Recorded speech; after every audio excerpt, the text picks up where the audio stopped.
Au cœur de la forêt classée de Bossé-Matié, aujourd'hui surclassée réserve naturelle à l'est de la Côte d'Ivoire, des hommes se sont donné rendez-vous. Armés de machettes et de fusils, ils semblent partir en guerre. Au niveau de Mafia et Blekoum, il y a une plantation que nous avons identifiée, que nous allons aller abattre. Ces planteurs de cacao sont membres de l'association Sauvons la forêt de Bossé-Matié. Leur mission, détruire les plantations de cacao illégales installées au cœur de cette forêt.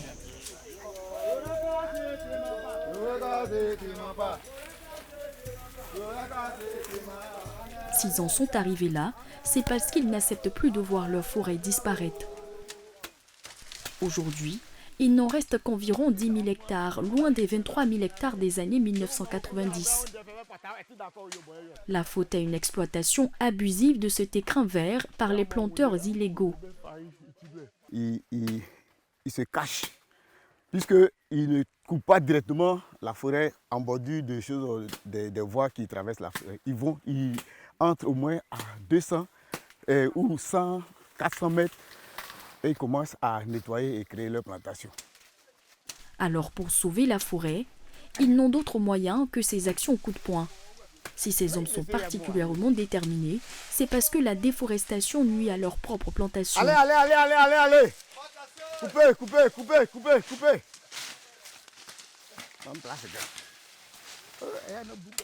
Depuis plusieurs années, faute d'arbres en nombre suffisant, leurs cacaoyers ne reçoivent plus régulièrement de pluie. Les clandestins, qu'ils cherchent à décourager, sont parfois sans limite. Certains n'hésitent pas à mettre le feu aux couverts forestiers, rendant la terre des villageois moins productive. Ce qui se passe dans cette forêt classée de Bossé-Matié est à l'image de toutes les forêts classées ou même réserves de Côte d'Ivoire. Et aujourd'hui, je peux vous dire, dans l'Indénié ici, il y a plusieurs forêts qui ont disparu, forêts classées qui ont disparu complètement. C'est un cri d'alarme, la forêt en Côte d'Ivoire est en train de disparaître. Entre 2017 et 2018, dans la région cacaoyère du Sud Comoé, 13 800 hectares de forêt ont été détruits selon des analyses satellites, soit l'équivalent de 15 000 terrains de football. Globalement, la Côte d'Ivoire a perdu 90% de son couvert forestier ces 60 dernières années. Le pays détient l'un des taux annuels de déforestation les plus élevés du continent. Alors, pour freiner cette déforestation, le pays mise sur des solutions comme l'agroforesterie. Objectif, porter la couverture forestière à au moins 20% du territoire national à l'horizon 2030. Un défi immense, des industriels du cacao aux ONG de lutte pour l'environnement, tous doivent contribuer à la reforestation.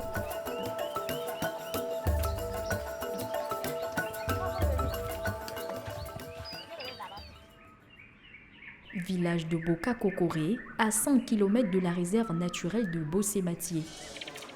Ce matin, réunion des membres de l'association Sauvons la forêt de Bossé-Matié. L'enjeu, inciter les populations autochtones à réagir face à la présence des planteurs illégaux. Abel Gallo, l'un des coordonnateurs, lance l'appel.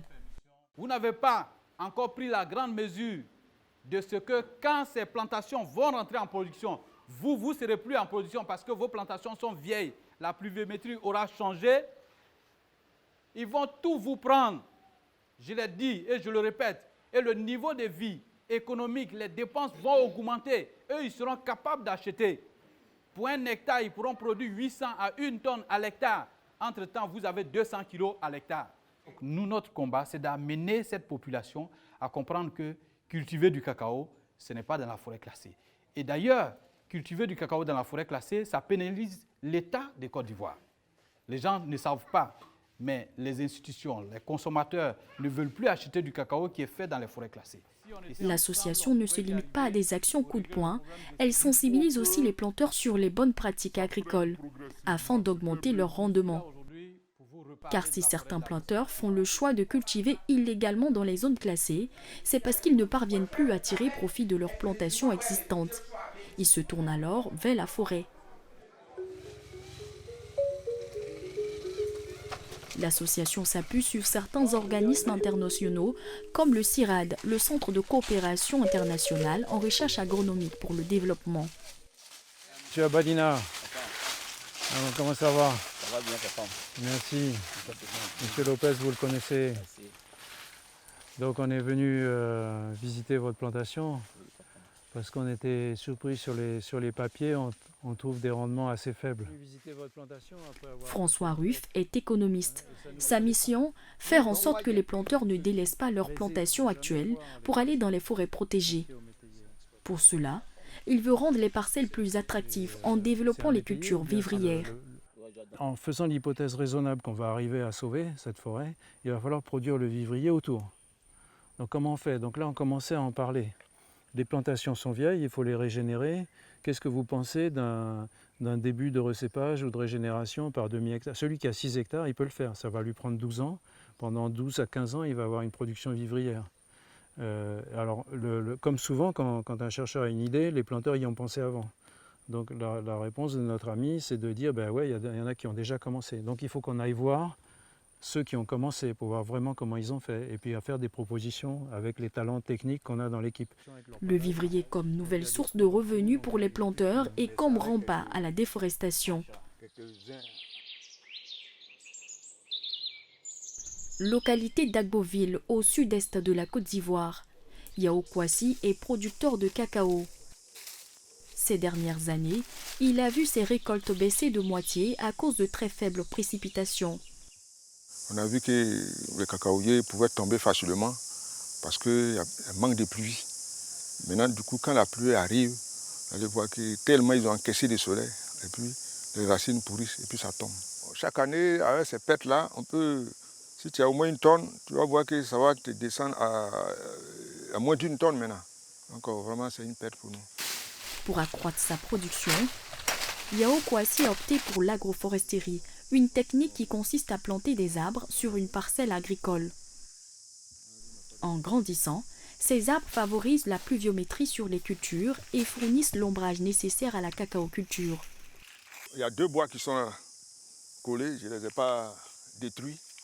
Ces grands arbres-là, c'est ça qui donne de l'ombrage à toute cette petite surface-là. C'est pourquoi jusque-là, vous voyez, les plants sont très jolis. En tout cas, vraiment, je vois qu'avec ça, si on continue comme ça, je crois que vraiment le résultat sera meilleur.